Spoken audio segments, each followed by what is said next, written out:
আসসালামু আলাইকুম। আগামীকাল শুরু হচ্ছে ময়মনসিংহ প্রিমিয়ার লিগের প্রথম ম্যাচ, উদ্বোধনী ম্যাচ। তো এই উদ্বোধনী ম্যাচে থাকছে গিয়া মোহামেডান আর গিয়া থানারঘাট স্পোর্টিং ক্লাব। তো খুব বড় খেলা, দুইটা টিমেরই ভালো জমজমাট খেলা হবে। আপনারা যারা ময়মনসিংহের ভিতরে আছেন তারা সকলেই চলে আসবেন খেলা দেখার জন্য। উদ্বোধনী ম্যাচ বলে কথা। আর আমার টিমের খেলা হচ্ছে 7 তারিখ, তো কেউ মিস করবেন না, সবাই চলে আসবেন আমাদের সার্কিটাস মাঠে। এবারের মাঠটা অনেক সুন্দর হয়েছে, আমি আপনাদেরকে দেখাই। মানে আমার দেখা ময়মনসিংহ প্রিমিয়ার লিগের এবারে সবচেয়ে সুন্দর মাঠ করছে আর কি। এই হচ্ছে পিচ পরিদর্শন করতেছে টিমের অফিসিয়ালরা।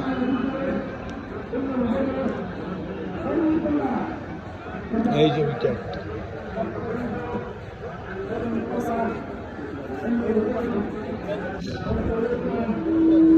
চকচকা উইকেট, দেখে মনে হচ্ছে ব্যাটিং উইকেট হতে পারে যতটুকু শুনছি। আজকে প্রোগ্রাম হচ্ছে আর কি, ইসলামিক প্রোগ্রাম।